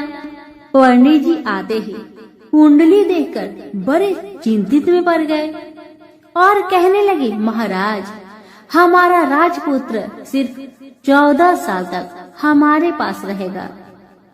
राजा को इस बात की भनक थी ही। रानी को भी साधु महाराज की बात याद थी। दोनों पति पत्नी चुपचाप रहते हैं। उसके बाद राजा और रानी बड़े लाड़ प्यार से बेटे की परवरिश करते हैं। उसकी हर ख्वाहिश पूरी करते हैं। थोड़े समय के लिए ही सही, भगवान ने संतान की अपनी मुरादें पूरी कर दी। इसे वे समाधान मानते थे। राजपुत्र दिन प्रतिदिन बड़ा होता है। जब वह 7 साल का हो जाता है तो राजा एक अच्छे गुरु की नियुक्ति करके उसे पढ़ाई लिखाई, राजशास्त्र, शास्त्र विद्या, घोड़सवारी इत्यादि 12 विद्याओं का शिक्षण देते हैं। जब वह सब शास्त्र विद्या में पारंगत हो जाता है और 12 साल की उम्र का हो जाता है, तब एक अच्छी सी राजकन्या खोजकर उसकी शादी कर दिया गया। शादी के 2 साल बीत जाते हैं। बेटा 14 साल का हो जाता है। एक दिन राजपुत्र राजा से बोला, पिताजी, मैं अपना सारा राज्य घूमकर देखना चाहता हूँ। आज तक मैंने सिर्फ इस राजबाड़े के अतिरिक्त कुछ नहीं देखा है। बेटे की बात सुनकर राजा बड़ी चिंतित हुए, क्योंकि पुत्र को 14वां साल शुरू हो गया था। अब कोई अनहोनी होने का वक्त नजदीक आ पहुंचा था। लेकिन राजा ये सब बातें पुत्र को बता नहीं सकता था। वह क्या करता है कि चेहरे पर खुशी लाकर बेटे से कहता है, हाँ हाँ जरूर जाओ बेटा, जरूर। तुम्हें अपना सारा राज्य घूमकर देखना चाहिए। कहाँ क्या है ये सब जानना चाहिए। कल तो मेरे बाद तुम ही को राजा बनना है। मात्र एक बात का ध्यान रखे कि तुम जहाँ जा रहे हो, क्या कर रहे हो, क्या बात अपनी पत्नी को नहीं बताना। पुत्र ने कहा, ठीक है पिताजी, आपने जो कहा है मैं वैसा ही करूँगा। तो होता है ये कि राजपुत्र दिन भर अपने पत्नी के साथ मौज मस्ती करता है, खुशियाँ मनाता है और रात को ठीक 12 बजे बिस्तर से उठकर बाहर चला जाता है। फिर पौ फटने से पहले वापस अपने महल में आकर सो जाता है। ऐसे बहुत दिनों तक चलता रहा। अब पुत्र का 14वां साल खत्म होने में कुछ दिन ही बाकी रहते हैं। इतने में ये होता है कि उसकी पत्नी यानी छोटी रानी रात में जाग जाती है। वह देखती है कि बिस्तर पर राजपुत्र नहीं है। वह महल में सब जगह देखती है तो राजपुत्र कहीं भी नजर नहीं आते। तो ये बात वह किससे कहेगी और क्या करेगी। बेचारी चुपचाप रहती है। फिर भोर होने पर वह देखती है कि उसका पति अपनी जगह पर सोया है। छोटी रानी अपने पति से कुछ नहीं पूछती, लेकिन दूसरी रात भी वैसा ही होता है। तीसरी रात, चौथी रात, ऐसे ही बहुत दिन तक चलता है। रानी बहुत चिंतित हो जाती है। पति रात को जाता कहाँ है, किससे मिलने जाता है। छोटी रानी के मन में ढेर सारी सवाल उमड़ जाते हैं, लेकिन छोटी रानी को राजकुमार से सवाल करने में डर लगता था। शायद उसका पति गुस्सा हो बैठे। सास ससुर से पूछने के बारे में सोचा तो उसकी कुल मर्यादा बीच में आ जाती थी। इसी तरह मन ही मन में बेचैन रहती थी। इस हालत में उसे खाने पीने में दिलचस्पी नहीं होती थी। वह दुबली पतली हो जाती है। उसी राज्य में एक फूल बेचने वाली एक बूढ़ी मालिन रहा करती थी। वह हमेशा छोटी रानी को फूल देने उसके महल में आती थी। उस बुढ़िया का ध्यान छोटी रानी पर जाता है। वह उससे पूछती है, बेटी तुम्हें किस बात का दुख है? तुम इस तरह सूख कर कांटा क्यों बनी जा रही हो? उस पर रानी कहने लगी, क्या बताऊं बूढ़ी अम्मा, तुम्हारा राजपुत्र हर रात बिस्तर पर से उठकर कहीं और चला जाता है और सुबह भोर होते ही वापस आकर सो जाता है। वह कहाँ जाता है? प्रेमिका से मिलने जाता है क्या? यह सोचकर मैं अन्न जल ग्रहण नहीं कर पाती और सूख सूख कर इस तरह कांटा बन गई हूँ।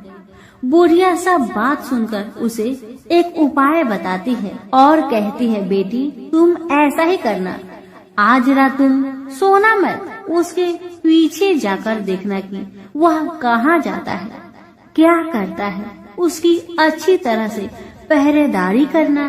इस पर छोटी रानी ने कहा, मुझे नींद आ गई तो मैं क्या करूँगी?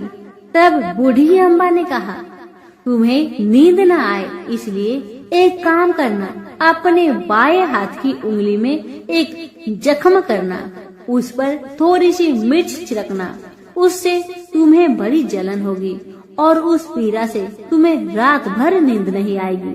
रानी बुढ़िया के कहे अनुसार करती है। उंगली की जलन से उसे बड़ी देर तक नींद नहीं आती, लेकिन बाद में वह सो जाती है। दूसरे दिन सुबह बुढ़िया फूल लेकर उसके महल में पहुंचती है और पूछती है, क्या हुआ बेटी, देख पाई क्या तुम्हारा पति कहाँ जाता है? रानी कहने लगी, नहीं अम्मा, पहले कुछ समय जलन के कारण मुझे नींद नहीं आई, पर कुछ देर पश्चात मैं सो गई थी। बुढ़िया कहने लगी, कोई बात नहीं, आज तुम उंगली पर पहले से थोड़ा ज्यादा जख्म करना और ज्यादा मिर्च लगाना। बूढ़ी अम्मा के कहे अनुसार छोटी रानी ने वैसा ही किया, परंतु वह सिर्फ पति के बिस्तर से उठकर बाहर निकलते वक्त जाग पाई थी। वह उसके पीछे नहीं जा सकी क्योंकि उसकी आंखें उस समय तक मुद गई थी। दूसरे दिन सुबह बूढ़ी अम्मा आई तो उसने पूछने से पहले ही छोटी रानी ने बूढ़ी अम्मा को रोककर कहा, अम्मा, मैं आज भी उनकी पहरेदारी ठीक तरह नहीं कर पाई। बुढ़िया कहती है, रोना नहीं बेटी, सब कुछ ठीक हो जाएगा। तुम आज रात जख्म और बड़ा करना और उस पर ज्यादा से ज्यादा मिर्च छिड़कना। और एक काम करना बेटी, वह जब जाने के लिए निकलता है तो उसका रास्ता रोकना। बुढ़िया ने जैसा बताया रानी ने वैसा ही किया। आज रात उसे नींद नहीं आती। अब जैसे ही रात के 12 बजे राजकुमार बिस्तर से उठकर जब महल से निकलने लगे तो बुढ़िया के कहे अनुसार रानी ने वैसा ही किया। दौड़कर जाकर अपने पति का रास्ता रोककर कहने लगी कि कहाँ जा रहे हो, किससे मिलने जा रहे हो, मुझे बताओ। राजपुत्र उसे समझाने की बहुत कोशिश करता है। देखो, अगर मैंने तुम्हें वह बताया तो मैं तुम्हें दोबारा नहीं मिल पाऊंगा। पत्नी कहने लगी, कोई बात नहीं, न मिल पाओ, लेकिन आप रात के समय कहाँ जाते हो ये मुझे पहले बताओ। अब राजपुत्र निरुपाय हो जाता है। पत्नी की जिद के आगे उसकी एक नहीं चल पाती। ठीक उसी समय उसका 14वां साल खत्म होकर 15वां साल लगने वाला था। जो होता है वह हो जाने दो, वह सोचता है। कुछ चावल मंत्रों से सिद्ध करके पत्नी को देकर कहता है, इन चावलों के दानों को दोनों हाथों की मुट्ठी में पकड़ना। पहले दाएं हाथ में पकड़े चावल मेरे ऊपर फेंकना, मैं कौन हूँ तुम्हें पता चल जाएगा। बाद में बाएं हाथ में पकड़े चावल मेरे ऊपर फेंकना, मैं जैसा था तुम्हें मिल जाऊंगा। लेकिन यदि तुम बाएं हाथ के चावल मेरे ऊपर फेंकना भूल गई तो मैं तुम्हें कभी नहीं मिल पाऊंगा। राजकुमारी ने कहा, मैं नहीं भूलूंगी।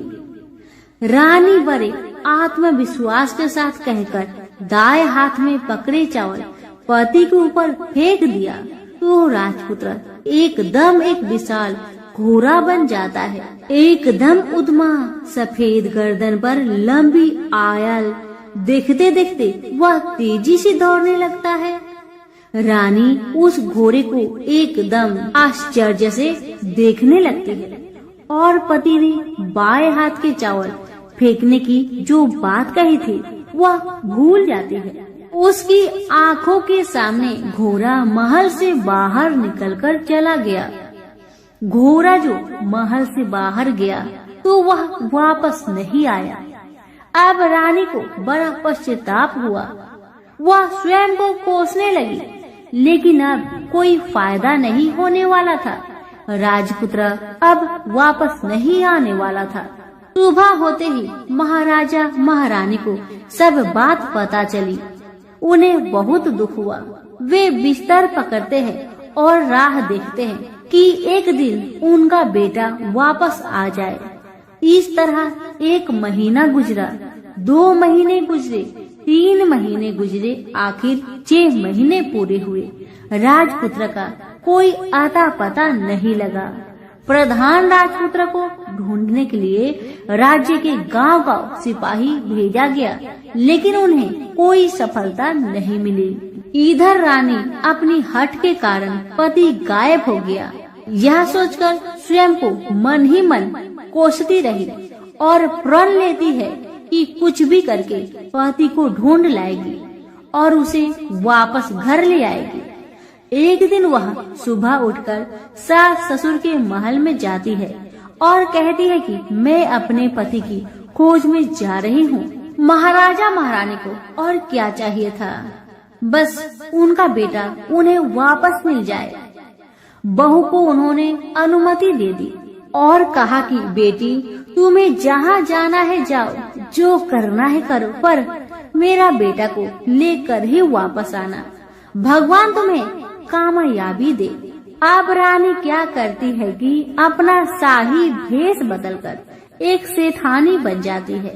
कुछ दास दासियों को, कुछ नौकरों को साथ में लिया, कुछ सामान साथ लिया और राज्य की सीमा पर जाकर वहाँ एक भोजनालय खोल दिया। वह आने वाले सब यात्रियों को खाना मुफ्त में देने लगी। मात्र एक शर्त रखी कि खाने वालों को उसकी देखी कोई अजीब चीज उसकी मालकिन को यानी राजकन्या को बतानी पड़ेगी। तो वहाँ आने वाला हर नागरिक अपनी तरफ से मैंने यह देखा, मैंने वह देखा कहकर वहाँ से मुफ्त खाना खाकर जाता था। परंतु रानी को जो बात चाहिए थी वह अब तक किसी से नहीं मिली थी। ऐसे ही कुछ दिन बीत गया तो इधर होता है कि रानी के महल फूल लेकर जाने वाली बुढ़िया के एक बेटा और बहू थे। उनका एक छोटा बेटा था, यानी बुढ़िया का एक पोता था। बेटा और बहू सुबह काम के लिए निकलते थे तो पोते को संभालने की जिम्मेदारियां बुढ़िया पर रहती थी। बुढ़िया दिन भर पोते को संभालती थी। एक दिन होता है कि बुढ़िया को पान खाने की आदत थी, तो पान खाने के लिए चूना चाहिए था। बुढ़िया उसे तैयार करने के लिए सीपियाँ लेकर आई। इन सीपियों भूनने के लिए गोबर के कंडे चाहिए थे। कंडे इकट्ठा करने के लिए वह बांस की टोकरी लेकर चरवाहे के मैदान में गई। वहाँ बहुत सारे कंडे थे। उन्हें जमा करते करते उसे घर आने में अंधेरा हो गया। इस और शाम होते ही काम से वापस बेटा बहू घर पहुँचे तो देखा कि बच्चा घर पर अकेला है और रो रहा है। वे दोनों गुस्से से लाल पीले हो गए। इतने में बुढ़िया घर आ पहुँची।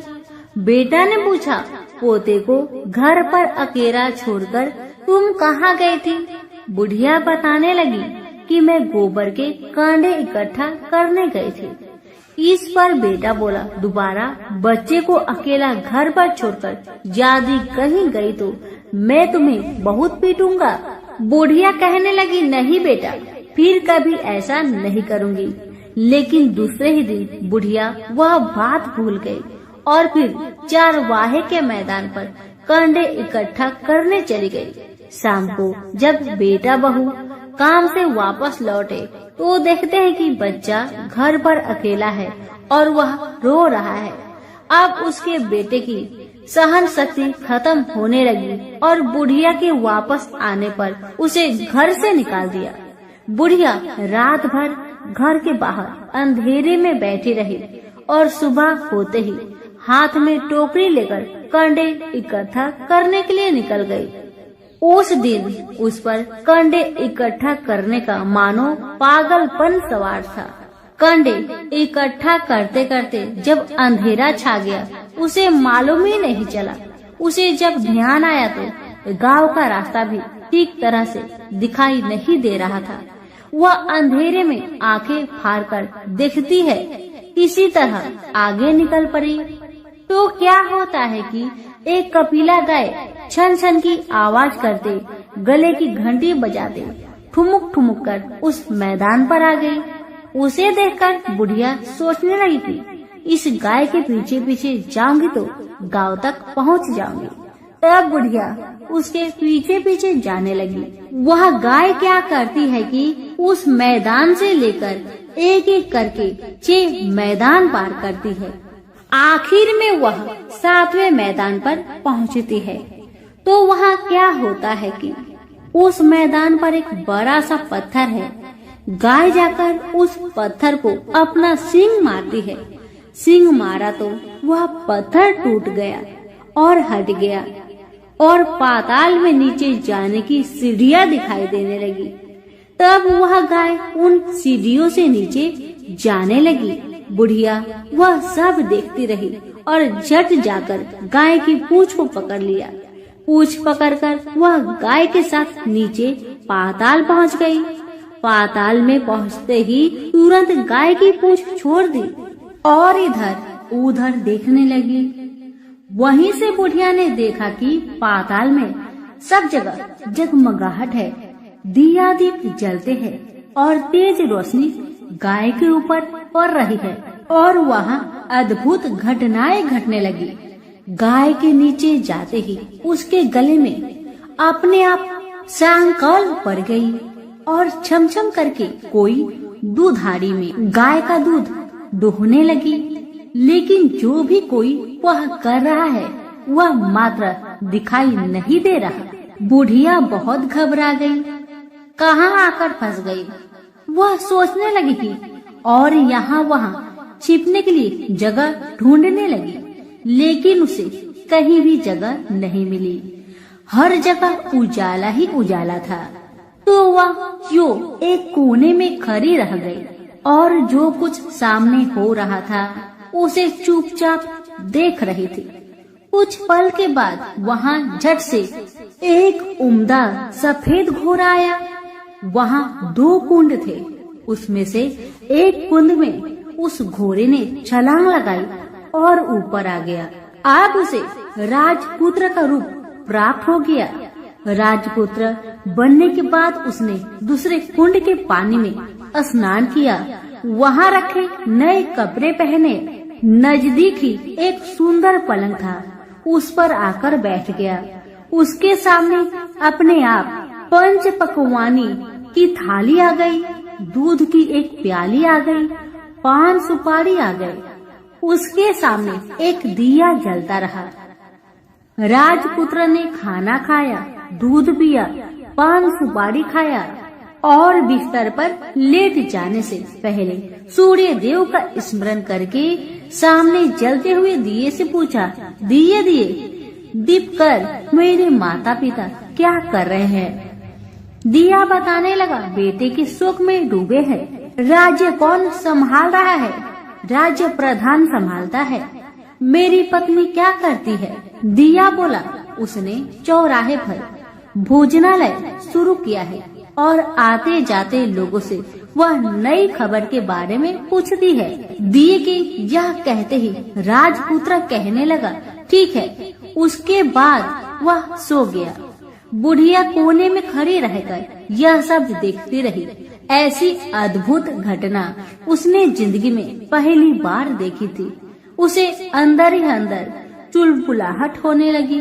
वह अपनी भूख प्यास भूल गई और आगे क्या होता है कि उसे उत्सुकता से देखने लगती है।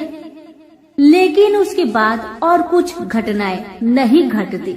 रात गुजर गई और सुबह हो गई।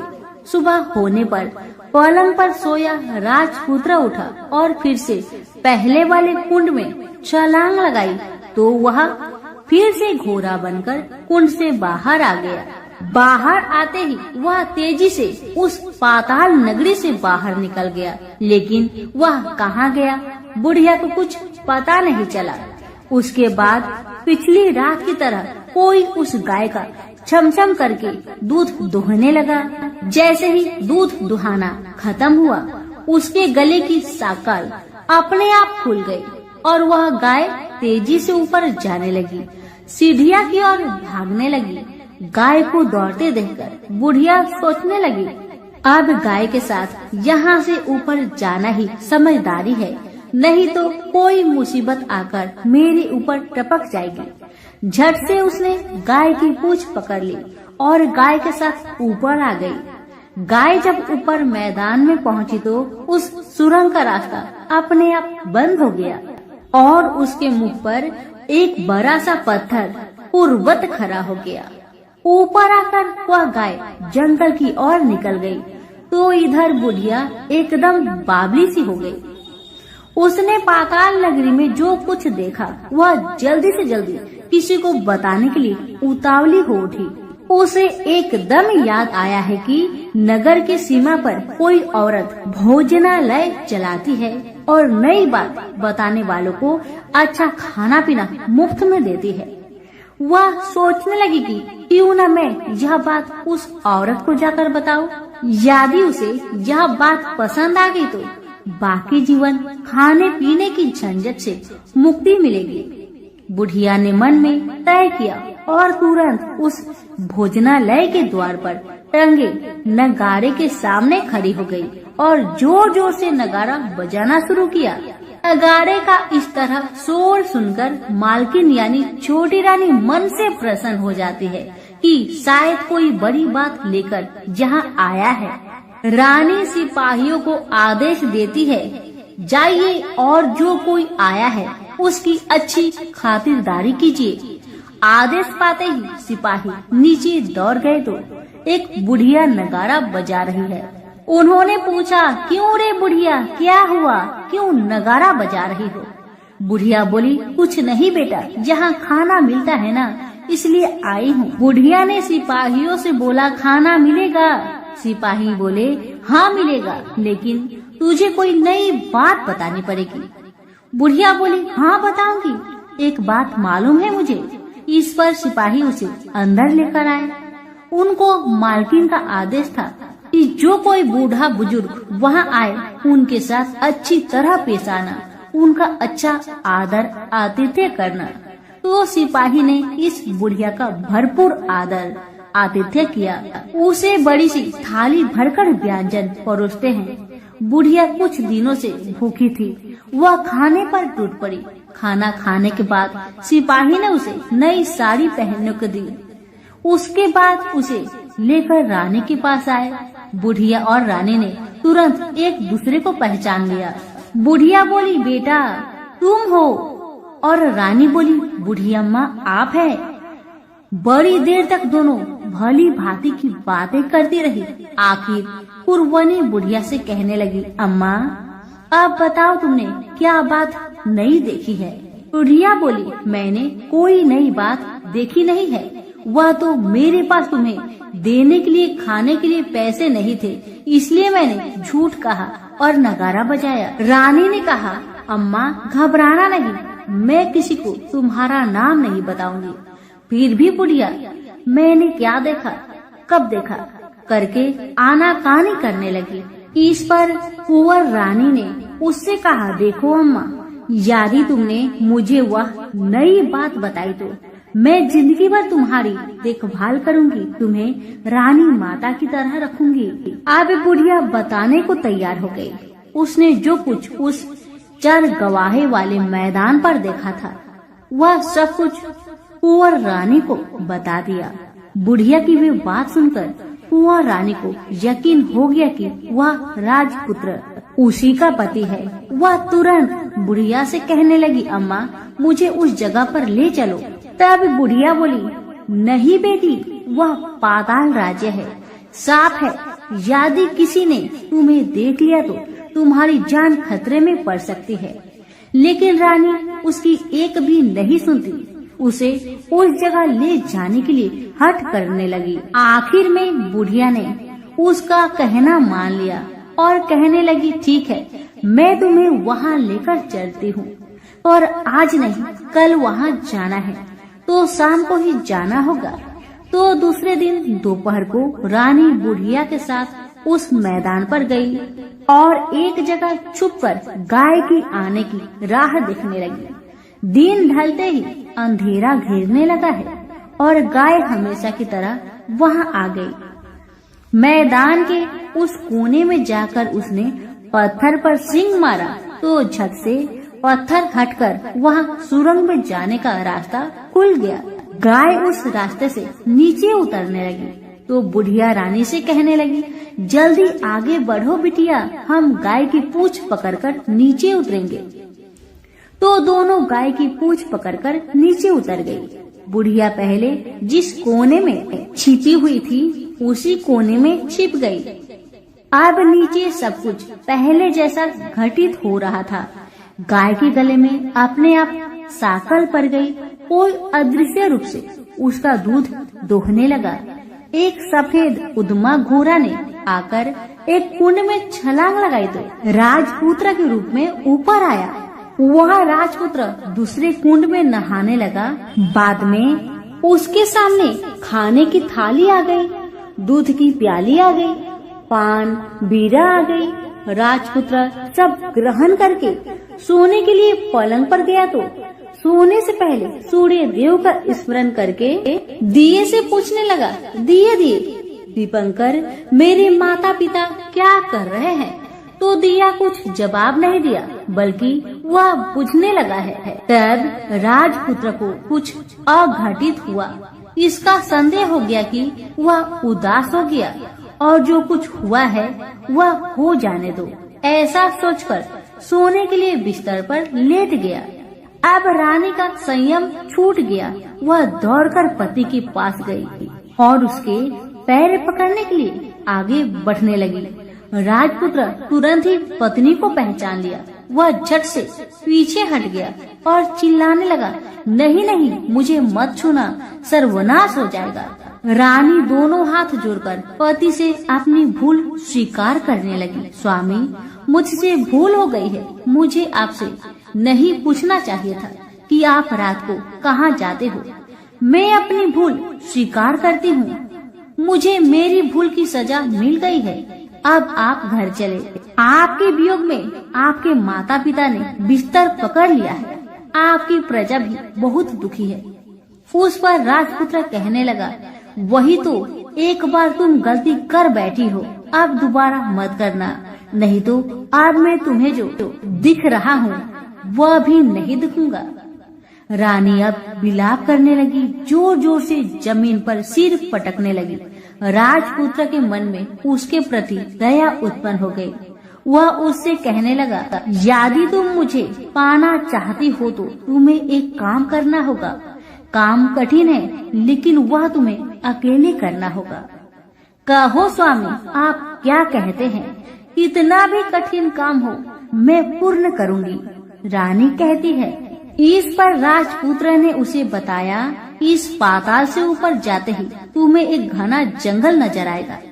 ऐसे 6 जंगल पार करने के पश्चात 7वां जंगल मिलेगा। वह जंगल सबसे घना है। उस जंगल में बीचों बीच एक पीपल का पेड़ है। उसके आसपास की जगह पत्ते, फंदे, जटाएं, कांटे इत्यादि से ढक चुकी है। वहाँ बाघ, शेर, भालू, सांप सभी धमा चौकड़ी बैठी है। तुम्हें उन सबको भगाकर वह जगह साफ करनी है। उसकी गोबर से लिताई करके पवित्र बनाना है। रंगोली से सजाना है। उसके बाद वहाँ धूप, कपूर, अगरबत्ती जलानी है। फूल कुमकुम से पेड़ की तने की पूजा करनी है। दूध दही से बने चावल का भोग चढ़ाना है।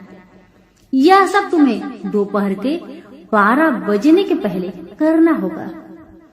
12 बजने के समय तुम्हें उस जगह पर बैठकर सूर्य भगवान का ध्यान करना होगा।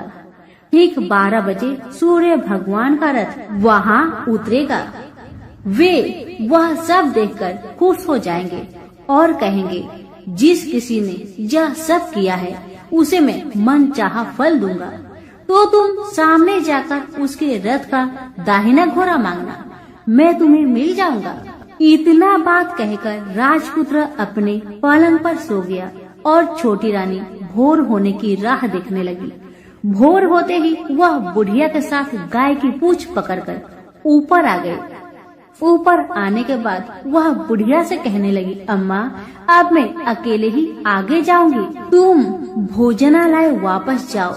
वह जंगल में जाकर राजपुत्र की बताई जगह ढूंढने लगी और स्वयं आरी से वह जगह साफ कर दी। बाद में राजपुत्र ने जैसे बताया वैसी लिपाई पुताई करके वापस आ गई। दूसरे दिन पौ फटने से पहले ही और जंगल में उस जगह पहुंची। वहां जाकर इत्र गुलाब का पानी छिड़ककर वह जगह सुगंधित की। धूप अगरबत्ती जलाकर उसे पवित्र किया और पूजा की। सब सामग्री वहां तैयार रखकर सूर्य भगवान का ध्यान करने बैठ गई। जैसे कि पति ने बताया था, दोपहर को ठीक 12 बजे सूर्य भगवान का रथ उस पीपल के पेड़ पर आकर रुका है। सूर्य भगवान ने जब रथ से नीचे देखा तो सुगंधित वातावरण देखकर बहुत खुश हुए और फिर बोले, जिस किसी ने यह काम किया है वह यहाँ आकर मुझसे कुछ भी मांगे, मैं उसे दूंगा। रानी ने जब ये सब सुना तो बिना समय गवाए दौड़कर उनके सामने आ गई और उनको साष्टांग नमस्कार करके बोली, भगवान वह मैं ही हूँ, मैंने यह जगह साफ की है। भगवान बोले, अच्छा तो तुम्हें जो चाहिए वह मुझसे मांगो। तो छोटी रानी बोली, भगवान मुझे आपके रथ का दाहिना घोड़ा चाहिए। सूर्य भगवान बोले, नहीं नहीं, मैं तुम्हें और कुछ भी दे सकता हूँ, लेकिन यह घोड़ा नहीं दे सकता। मेरे रथ के 12 घोड़े हैं, तुम चाहो तो कोई और घोड़ा ले लो, लेकिन दाहिना घोड़ा नहीं, वह मैं तुम्हें नहीं दे सकता। छोटी रानी ने एक नहीं सुनी, वह सूर्य देव से एक ही बात कह रही थी, वही दाहिना घोड़ा दे दीजिए, नहीं तो मैं आपके पैरों में गिरकर अपनी जान दे दूंगी। अब सूर्यदेव धर्म संकट में पड़ गए। उन्होंने वचन दे दिया था, अब अपने वचन से पलट भी नहीं सकते थे। भगवान ने कहा, ठीक है, दे दिया तुम्हें घोड़ा। सूर्यदेव ने कहा, फिर एक बात और भी कही, देखो मैंने तुम्हें घोड़ा तो दिया है, लेकिन वह तुम्हें यहाँ नहीं मिलेगा, तुम्हें उसे पाताल में जाकर लाना होगा। रानी बोली, पाताल में ही क्या भगवान, मैं उन्हें पाने के लिए कहीं भी जा सकती हूँ। रानी को वचन देकर सूर्यदेव अपने मार्ग से चले गए और इधर रानी जंगल से अपने भोजनालय में आ गई। फिर वह बुढ़िया को लेकर उस मैदान पर आ गई। जल्दी ही शाम हो गई। शाम होते ही वहाँ वह गाय आ गई और उसने सींग मारकर सुरंग का पत्थर हटाया तथा नीचे उतरने लगी। रानी और बुढ़िया जल्दी जल्दी उसकी पूंछ पकड़कर नीचे उतर गए। नीचे पाताल में सब घटनाएं पहले की तरह ही घटने लगी। घोड़े का एक कुंड में नहाकर राजपुत्र बन जाना, नहा धोकर पलंग पर जाकर बैठना, तो उसे खाने की थाली, दूध की प्याली आना, पान पीरा आना। लेकिन आज एक बात नई घटी। आज 2-2 थाली, 2-2 दूध की प्याली, 2-2 पान पीरे उसके सामने आए। वह कुछ नहीं बोला।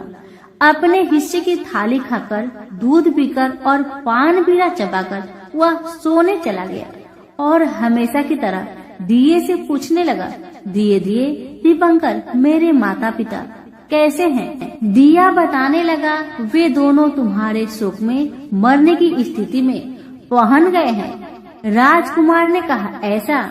झट से उसकी आंखों से आंसू टपकने लगे। फिर वह पूछने लगा, दिए दिए दीपंकर, मेरा राज्य कौन चला रहा है? दिया बोला, तुम्हारा राज्य प्रधान चला रहा है और वह सब कुछ हड़प चुका है। वह प्रजा पर बहुत अत्याचार कर रहा है। सुनकर राजपुत्र को बहुत गुस्सा आया। वह गुस्से से अपनी मुट्ठी भींचने लगा। अब वह पूछने लगा, दिए दिए दीपंकर, मेरी पत्नी क्या कर रही है? अब दिया कुछ नहीं बोला, चुपचाप रहा। अब रानी का संयम जवाब दे गया। वह दौड़कर पति के गले लग गई।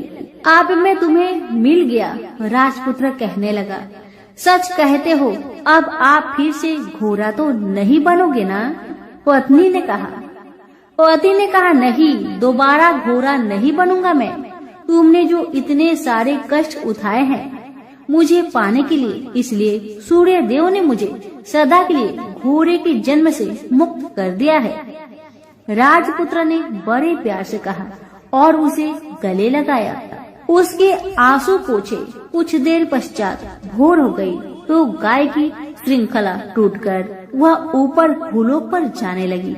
रानी, राजपुत्र और बुढ़िया उसकी पूंछ पकड़कर ऊपर आ गए। ऊपर आने पर वे सीधे भोजनालय में पहुँचे। वहाँ का सब सामान लोगों में बांट दिया और उसको ताला लगाकर अपने राज्य में लौट गए। राजपुत्र वापस आता और उसके तेवर देखकर प्रधान घबरा गया। राजपुत्र ने उसे बंदी बनाकर कैद खाने में डाल दिया और राज्य की बागडोर अपने हाथ में ले ली। उसके बाद वह अपने माता पिता को मिलने उनके महल में गया। तब राजपुत्र क्या देखता है कि उसके माता पिता उसके शोक में सिर्फ पंजर बने हुए हैं। पुत्र को वापस आया देखकर मरणासन राजा रानी की आंखों से टप टप आंसू बहने लगे। इन दोनों ने पुत्र को गले लगाया, उसे प्यार से सहलाया। इतना होने के बाद उनके सेहत में एकदम सुधार आने लगा। वे अब बिस्तर से उठकर बैठ गए, पुत्र को आशीष देने लगे। राजपुत्र के आने की खबर तुरंत राज्य भर में फैल गई। प्रजा खुशी से फूली नहीं समाई। प्रजाजन राजमहल के सामने इकट्ठे हो गए।